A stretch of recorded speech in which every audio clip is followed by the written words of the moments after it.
두 친구의 새끼줄이라는 동화의 이야기입니다. 어느 옛날 산골 마을에 쌍둥이처럼 붙어 다니던 두 친구가 있었습니다. 비록 가난하게 살았지만 얼굴에는 항상 웃음꽃이 피어 있었습니다.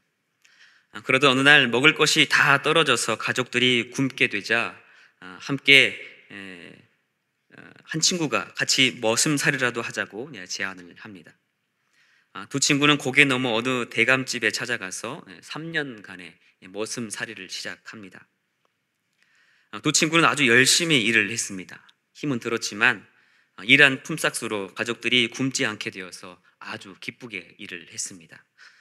주인 대감은 열심히 일하는 두 친구를 보면서 아주 흐뭇해했습니다. 어느덧 3년이 훌쩍 지나가고 이제 머슴살이를 마치고 집으로 돌아갈 날이 되었습니다. 주인은 그 하루 전날 두 하인에게 마지막으로 가늘고 긴 새끼줄을 꼬으라고 일을 시킵니다. 한 명은 마지막 날까지 일을 시킨다고 투덜대면서 두껍고 허술하게 꼬았고, 다른 한 사람은 평소와 같은 마음으로 정성껏 가늘고 긴 새끼줄을 꼬았습니다. 다음 날 아침 주인 대감이 두 하인을 불러서 말합니다. 이제 너희는 자유의 몸이다. 애써 일한 대가로 어제 꼬았던 그 새끼줄에 여기 있는 엽전을 낄 수 있을 만큼 끼워서 떠나거라.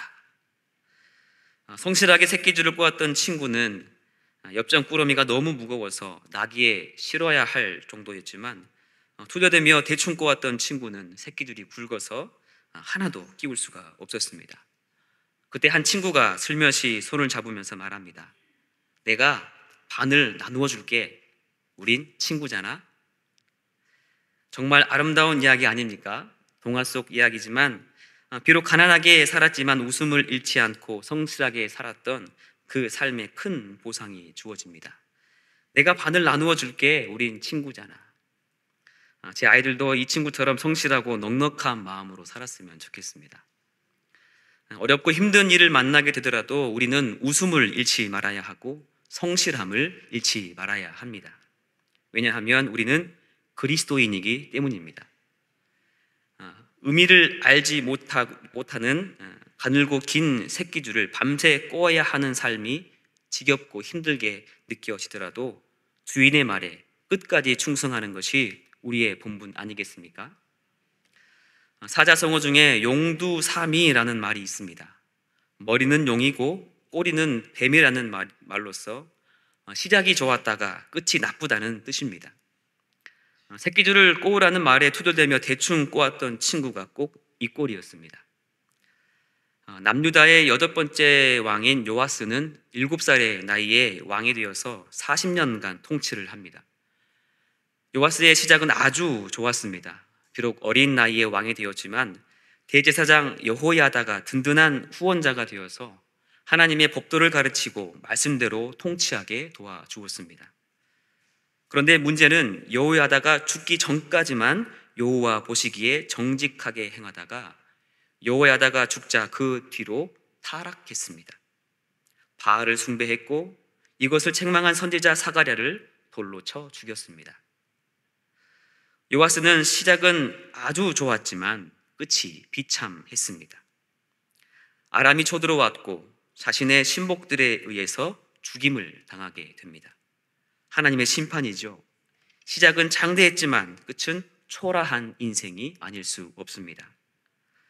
많은 사람들이 멋지게 시작하지만 끝을 맺지 못하고 무너지는 경우가 참 많습니다. 그러나 여러분, 하나님이 시작하신 일은 다릅니다. 하나님은 처음부터 끝까지 책임지시고 완전하게 이루어 가십니다. 뿐만 아니라 우리 하나님은 초라한 시작일지라도 그 끝을 창대하게 바꾸시는 분이십니다. 대표적인 인물이 욥 아니겠습니까? 욥은 모든 삶이 무너져서 참으로 비참하게 되었습니다. 친구들이 찾아와서 책망하고 비난하고 내 시작은 미약하였으나 내 나중은 심히 창대하리라 라고 말하면서 죄에서 돌이켜서 빨리 하나님께로 돌아오라고 말을 합니다. 욥이 하나님으로부터 돌아서서 죄를 지은 것은 아니지만 사단의 공격으로 모든 것이 무너졌지 않았습니까? 그러나 하나님이 돌보시고 또 하나님 안에 거했던 욥의 삶은 친구들의 말처럼 그 끝이 참으로 창대하게 되었습니다. 하나님을 믿고 따르는 자에게 이런 은혜가 있습니다. 이기는 자에게는 큰 상급이 있는 것이죠. 계시록 2장 26절의 말씀입니다. 이기는 자와 끝까지 내 일을 지키는 그에게 만국을 다스리는 권세를 주리니. 하나님이 말씀하십니다. 성삼위 하나님께서는 우리의 처음부터 끝까지 함께 하시고 지금 이 순간에도 우리와 함께 하십니다. 그리고 결국에는 우리를 승리의 길로 인도해 주십니다. 우리는 이 믿음을 끝까지 지켜야 합니다. 그런데 우리가 이 믿음을 지키며 산다는 것이 그리 쉽지가 않습니다. 바로 고난 때문이죠. 우리가 이 세상을 살아가면서 원하지 않는 고난을 당할 때가 너무나 많이 있습니다. 극심한 고통을 겪게 되면 행복한 미래를 꿈꾸면서 지금의 이 고난을 헤쳐나가기보다는 절망하고 두려움에 쌓이게 됩니다. 감당할 수 없는 고난이나 고통이 아주 강한 무게로 우리를 짓누르기 때문입니다. 사실 우리는 연약하기 때문에 엄청난 힘으로 짓누르는 그 고난과 삶의 무게를 감당할 재간이 없습니다. 지금은 고인이 된 소설가 박완서 작가의 한 말씀만 하소서라는 책이 있습니다. 1988년에 남편을 먼저 떠나보내고 나서 또 석 달 만에 외아들마저 갑작스러운 사고로 잃게 됩니다. 작가는 그 깊은 슬픔과 절망과 고통 속에서 간절한 마음으로 신에게 질문을 던지면서 글을 써 내려갑니다. 왜? 라는 질문을 던지면서 제발 한 말씀만 해달라고 애걸합니다. 왜 나한테 이런 일이 일어났나요? 왜 내 아들을 데려가셨나요? 왜? 그러다 어느 날 그동안 밥을 먹을 수도 없었고 음식을 소화해낼 수도 없었던 작가는 부산의 한 수녀원에서 점점 밥을 찾게 되는데요. 작가는 이것을 주님이 나한테 밥이 되어 오셨다라고 표현하고 있습니다. 그래, 분명히 뭐라고 그러셨을 거야. 다만 내 귀가 독선과 아집으로 꽉 막혀 못 알아들었을 뿐일 것을. 하도 답답해서 몸소 밥이 되어 찾아오셨던 거야. 우선 먹고 살아라 하는 응답으로. 그렇지 않고서 그 지경에서 밥 냄새와 밥맛이 그렇게 감미로울 수는 없는 일이야. 이렇게 고백하고 있습니다. 극심한 고통 가운데서 자신을 살리시는 주님을 만난 것이죠. 그 주님이 밥으로 찾아오셔서 자기를 살리셨다 고백하고 있습니다. 극심한 고난 가운데서 주님을 만나시기를 바랍니다. 주님은 우리가 당하는 모든 고난을 이해하시고 위로해 주십니다. 왜냐하면 우리 주님도 고난을 당하셨기 때문입니다. 예수님은 십자가의 고난을 코앞에 두고 겟세마네에서 기도하셨습니다. 이 잔을 내게서 옮기시옵소서. 그러나 모든 고난을 온 몸으로 감당하셨습니다. 그 주님께서 고난당하는 우리의 삶을 지켜주시고 이끌어 주시기 때문에 우리가 그 길에서 벗어나지만 않는다면 그 끝은 창대하게 될 것입니다. 예수님은 하나님이 이루실 나라를 위해 충성된 증인이 되어서 죽으셨습니다. 그러나 죽은 자 가운데서 다시 부활하셨습니다. 우리가 고난 가운데서 주님을 바라보고 주님을 의지하는 이유는 예수께서 고난을 당하시고 십자가에서 죽으셨기 때문이 아니라 다시 부활하셨기 때문입니다. 부활하신 주님이 고통 가운데 있는 나를 찾아오셨기 때문입니다. 말씀으로 찾아오시고 예배로 찾아오시고 밥으로 찾아오시고 비로 찾아오시고 바람으로 찾아오시고. 김창옥이라는 유명한 강사가 있습니다. 이분의 특징은 교회에서는 절대 강의를 하지 않습니다. 교회를 빼고는 강연 의뢰가 들어오면 어디든지 가서 강의를 합니다. 그러나 이분의 강의에는 그리스도인의 정체성이 가득 담겨져 있습니다. 이분은 그리스도인입니다. 김창옥 씨가 강연하는 일을 시작한 지 얼마가 지났을 때의 일입니다. 여기저기 열심히 강연을 다니다가 너무 지치고 너무나 많은 강의를 하다 보니까 이제 더 이상 할 이야기도 없고 사람들 앞에 서는 것이 두렵게 느껴졌습니다. 심각한 우울증이 찾아온 것이죠. 김창옥 씨는 성악을 전공했습니다. 그런데 성악도 잘 안 되고 강연도 잘 안 돼서 슬럼프가 온 것이죠. 그래서 도망치듯 여행을 떠나서 프랑스 외딴 지방의 수도원에 들어가게 됩니다. 한동안 그곳에서 머물면서 침묵하며 묵상하던 중에 한 소리를 듣게 됩니다. 그래, 여기까지 잘 왔다. 김창옥 씨는 이 한 소리로 인해서 우울증과 모든 권태가 다 낫게 되었다고 자신의 강연에서 고백을 합니다. 그동안 수고했다. 지금까지 잘 달려왔다. 내가 다 안다. 잘 달려와줘서 고맙다. 이런 의미가 담긴 그래, 여기까지 잘 왔다. 이따가 집에 가셔서 영상을 한번 찾아보십시오. 2013년도 영상인데요. 세상을 바꾸는 시간 15분 335회 편입니다. 이런 건 보셔도 됩니다. 이상한 정치 이야기, 종말 이야기 이런 거 찾아보지 마시고요. 이거는 찾아보셔도 됩니다. 제가 보증합니다. 검증된 것을 보셔야 합니다. 유튜브에서 이것저것 보다가 좀 이상하고 봐도 되는지 궁금하면 우리 목사님들께 물어보십시오. 보시기에 제가 좀 부족해 보여도 좀 분별할 능력은 좀 있습니다. 어쨌든 우리가 이 세상을 살아가는 것이 그리 녹록지가 않습니다.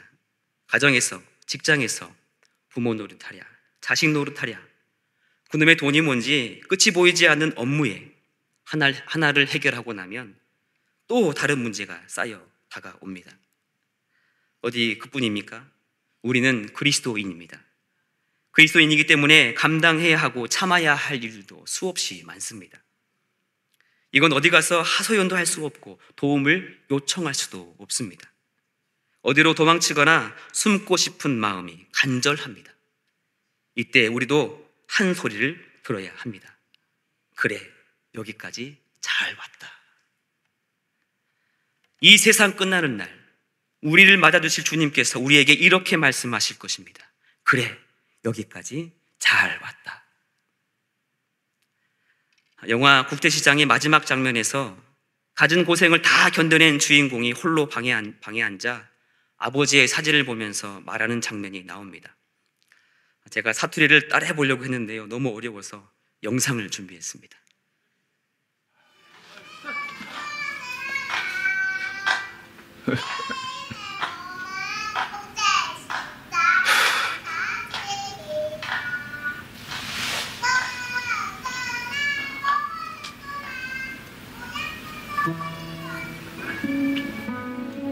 아버지, 내 약속 잘 지켰지?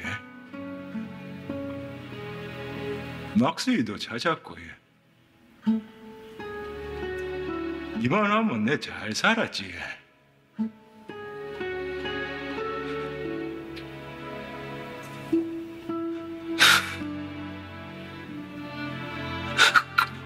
근데 내 진짜 힘들었거든요.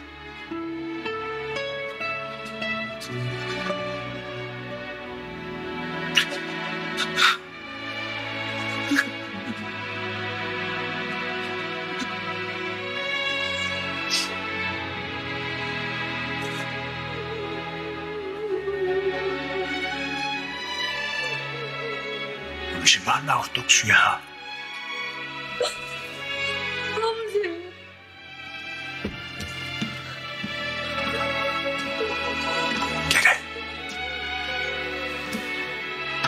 네 얼마나 세게 고생했는지 다 안다. 내가 너한테 영 고맙다. 내 못한 거 네가 잘해줘서 진짜 고맙다.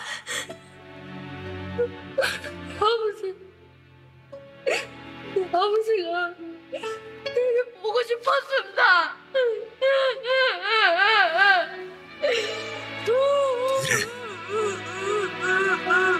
나도 네가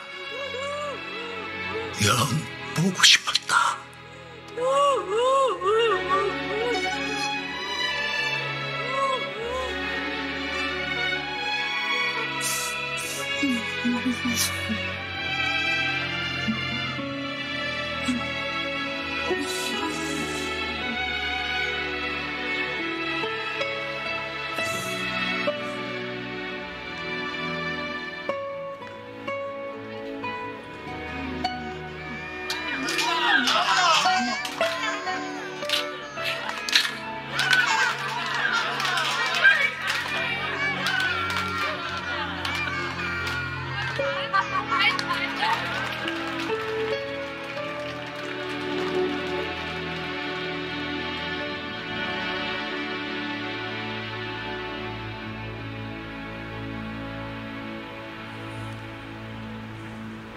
저는 이 장면을 보면서 이 세상을 끝나는 날, 주님 품에 안기는 날을 생각해 보았습니다. 설교하다가 울 것 같아서 안 하려고 했는데요. 아빠, 이 말 하면 저 잘 살았죠. 그런데 저 진짜 힘들었거든.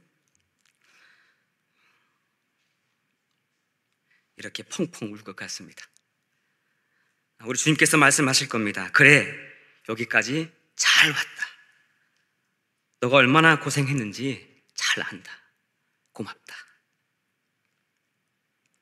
사랑하는 여러분, 우리는 이 날을 소망하는 사람들입니다.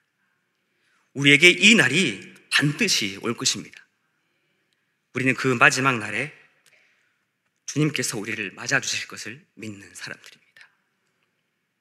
바로 그리스도인, 주님께서 십자가에서 흘리신 피값으로 사신 그리스도인, 죽었으나 다시 부활하신 주님을 믿는 그리스도인, 마지막 날 저 시온성에 다다랐을 때에 부활하신 주님과 함께 부활할 것을 믿는 그리스도인, 그리스도인의 삶은 고난 앞에서 절대로 무너질 수가 없습니다.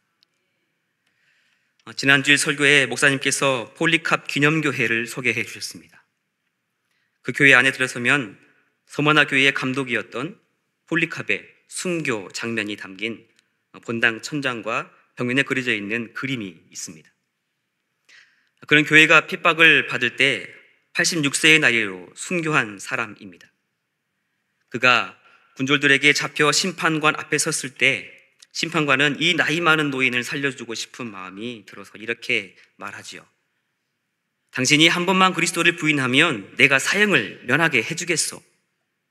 그때 폴리캅이 말했습니다. 나는 86년 동안 그리스도를 섬겨왔는데 그동안 주님께서 나를 모르신다고 한 적이 단 한 번도 없어. 그런데 내 어찌 나의 왕이시며 나의 주님이신 그분을 단 한 번이라도 부인할 수 있겠어. 예수님은 만왕의 왕이요 구주이시기에 단 한 번도 부인할 수 없다고 말하면서 폴리캅은 헐헐 타오르는 장작더미 위에서 거룩한 죽음을 택했습니다. 기억나십니까? 제가 목사님 원고를 그대로 옮겨왔습니다. 기억이 안 나시는 분은 집에 가셔서 지난주일 설교 영상 꼭 찾아보십시오. 제가 보증합니다. 동로마 황제로 있던 리키니우스는 316년에 가파도기아 지역의 모든 그리스도인들에게 신앙을 버리라고 명령합니다. 당시 세바스티아라는 지역을 다스리던 총독은 황제의 명령을 듣고 자신의 군사 중에서 40명의 기독교인 군인들을 벌거벗겨서 얼어붙은 호수의 얼음을 깨고 집어넣고는 배교를 강요합니다. 호수 곁에는 장작불을 피워놓고 따뜻한 물을 채워놓은 욕조를 놓아두고 배교를 유혹했습니다. 그림 오른편에 보시면 누가 한 사람 들어가고 있죠? 저기 안에 들어가면 따뜻한 온기가 있고 따뜻한 물이 담겨 있습니다. 그러나 40명의 군인들은 한 목소리로 밤새 노래를 부르며 버팁니다. 우리는 그리스도를 위한 40인의 선한 군인, 40인의 선한 순교자라네. 이들은 3일간인의 지독한 추위를 견뎌내며 기도하고 노래를 이어갑니다. 그런데 그중 한 명이 더 이상 견디지 못하고 뛰쳐나와 이교신에게 절하고 따뜻한 욕조에 뛰어들어갑니다. 그러나 급격한 온도 변화에 심장마비로 그만 죽고 맙니다. 그렇지만 동료의 배교로 슬픔에 잠긴 군인들은 다시 힘을 내 노래를 부릅니다. 우리는 그리스도를 위한 39인의 선한 군인, 39인의 선한 순교자라네. 이때 이들을 지키고 있던 이교도 군인이 잠시 졸다가 꿈을 꾸게 되는데요. 하늘에서 천사장이 내려와 순교를 작정한 이들의 머리 위에 면류관을 씌워주는 것을 보게 됩니다. 그림 다시 한번 보여주시겠습니까? 위에 보시면 노란색으로 동그라미가 여러 개 있지요. 맨 위에 저게 면류관입니다. 지금 39개가 저기에 있어요. 40개가 있는데요. 지금 아래에 39명만 있는 것을 보게 되죠. 꿈에 이것을 본 한 군인이 40번째 면류관을 받고자 하는 마음이 생긴 겁니다. 이를 본 군인은 스스로 옷을 벗어 던지고 자신도 기독교인이 되겠다라고 외치면서 순교를 다짐한 대열에 뛰어들게 됩니다. 군인들은 다시 노래를 힘차게 부릅니다. 우리는 그리스도를 위한 40인의 선한 군인, 40인의 선한 순교자라네. 그 다음날 아침 총독은 아직도 숨이 남아있는 40명을 끌어내어서 화형에 처합니다. 바로 이것이 초대교회 교인들의 모습입니다. 비록 소수의 사람들이었고 로마 제국의 식민지에서 살았지만 그들의 삶은 너무도 당당했습니다. 온갖 박해와 핍박 속에서도 모든 것을 넉넉히 이겨냈습니다. 두려움이 없었습니다.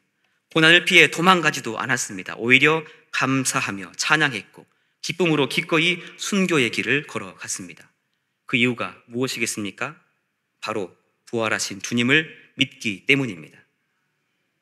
부활하신 주님께서 자신들을 저 천국으로 인도하실 것을 믿기 때문입니다. 아직 오지 않은 일이고 먼 미래에 있을 일이기 때문에 이 믿음은 뜬구름 잡듯이 추상적일 수도 있습니다. 그러나 성경이 말씀하듯이 우리 주님은 이제도 계시고 전에도 계셨고 장차 오실 주님이십니다. 오늘 본문 4절의 말씀입니다. 우리 함께 읽겠습니다. 요한은 아시아에 있는 7교회에 편지하노니 이제도 계시고 전에도 계셨고 장차 오실 이와 그의 보좌 앞에 있는 7영과 아멘. 이 말씀은 단순히 과거, 현재, 미래를 나열한 문장이 아닙니다. 지금도 스스로 존재하시고 과거에도 변함없이 계셨고 미래에도 반드시 오실 분이심을 나타내는 말씀입니다. 이 말씀은 모세에게 하셨던 하나님의 말씀을 떠오르게 합니다. 나는 스스로 있는 자니라. 이 말씀 또한 나는 스스로 존재하는 자, 나는 항상 있는 자라는 뜻입니다. 다시 말해 하나님은 어떤 힘에 의해서 만들어진 분이 아니라 스스로 존재하시고 시간과 세계 위에 초월해 계신 분이라는 것을 뜻합니다. 시간에 얽매이지도 않고 과거에도 계셨고 지금도 계시고 앞으로도 영원히 존재하시는 분이 바로 하나님이십니다. 히브리서 13장 8절에서도 이렇게 증언합니다. 예수 그리스도는 어제나 오늘이나 영원토록 동일하시니라. 사랑하는 여러분, 우리는 매일 변하는 세상 속에 살아가고 있습니다. 그래서 미래를 예측하기가 너무 어렵습니다. 정치도 변하고 경제도 변하고 사람의 마음도 변합니다. 그러나 우리 하나님은 변하지 않으십니다. 언제나 우리를 향한 선한 계획을 가지시고 신실하게 일하십니다. 우리는 이것을 통해서 미래에 대한 확신을 가질 수가 있습니다. 하나님께서는 아브라함을 75세에 부르시고 약속하신 아들 이삭을 주시기까지 25년을 기다리게 하셨습니다. 사람의 눈으로 보면 너무 오래 걸린 것 같지만 하나님께서는 정확하고 완벽한 시간에 계획하신 일을 이루어 내셨습니다. 히브리서 6장 15절은 이렇게 말씀합니다. 아브라함이 오래 참아 약속을 받았느니라. 아브라함은 기다림 속에서도 하나님을 믿었고 하나님은 그 믿음에 응답하셨습니다. 우리의 삶에도 지연되는 것처럼 보이는 순간들이 있습니다. 그러나 하나님의 시간표는 결코 틀리지가 않습니다. 하나님은 우리의 어제, 오늘, 그리고 내일을 모두 하시고 가장 좋은 때에 가장 좋은 것으로 응답해 주십니다. 오늘 본문 7절에서도 확실하게 말씀합니다. 우리 함께 읽습니다. 7절의 말씀입니다. 볼지어다 그가 구름을 타고 오시리라. 각 사람의 눈이 그를 보겠고 그를 찌른 자들도 볼 것이요 땅에 있는 모든 족속이 그로 말미암아 애곡하리니 그러하리라. 아멘. 부활하신 주님께서 구름을 타고 오신다고 말씀합니다. 그때 창으로 예수님을 찌른 자들도 보게 될 것이고 모든 민족이 주님 때문에 울게 될 것이라고 말씀합니다. 그리고 볼지어다 라고 말하면서 이 모든 일이 반드시 일어날 것이라고 선언하십니다. 공동 번역에서는 이 볼지어다를 꼭 그렇게 될 것입니다 라고 기록하고 있습니다. 꼭 그렇게 될 것입니다. 우리 주님은 반드시 오십니다. 마지막 8절의 말씀을 보실까요? 우리 8절의 말씀을 함께 읽겠습니다. 주 하나님이 이르시되 나는 알파와 오메가라. 이제도 있고 전에도 있었고 장차 올 자요 전능한 자라 하시더라. 아멘. 우리는 이 선언에 아멘 할 수밖에 없습니다. 알파는 처음 시작이고 오메가는 마지막 끝입니다. 주님은 창조의 시작이시며 새 창조의 완성자이십니다. 우리는 이 부활의 주님이 통치하시는 모든 구속의 역사 가운데서 살아가고 있습니다. 그렇기 때문에 우리는 현재의 모든 고난을 이기고 승리하는 믿음을 가진 그리스도인의 삶을 살아야 합니다. 사랑하는 구북교회 성도 여러분, 우리는 부활의 기쁨을 누리는 삶을 살아야 합니다. 부활의 기쁨을 누리는 사람은 장차 구름을 타고 오실 예수 그리스도를 믿는 신앙으로 살면서 현재의 고난을 초월하는 사람입니다.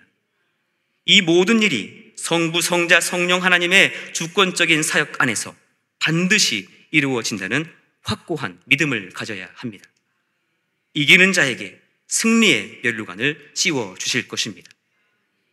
오늘 솔리디오 찬양단이 찬양으로 고백을 했는데요, 바로 이와 같은 고백이 방금 들으신 찬송의 가사입니다. 계시록 21장 7절의 말씀입니다. 이기는 자는 그것들을 상속으로 받으리라. 나는 그의 하나님이 되고 그는 내 아들이 되리라. 아멘. 그런데 여러분, 하나님은 이미 우리의 아버지가 되셨습니다. 우리는 이미 하나님의 자녀가 되었습니다. 우리는 이미 부활의 주님을 만난 사람들입니다. 그런데 우리에게 부활의 기쁨이 없고 부활의 소망이 없다면 어떻게 되겠습니까? 여러분 모두 저 천국을 소망하면서 부활의 기쁨을 누리는 삶으로 우리 하나님께 큰 영광이 되는 삶을 살아가시기를 주님의 이름으로 축복합니다.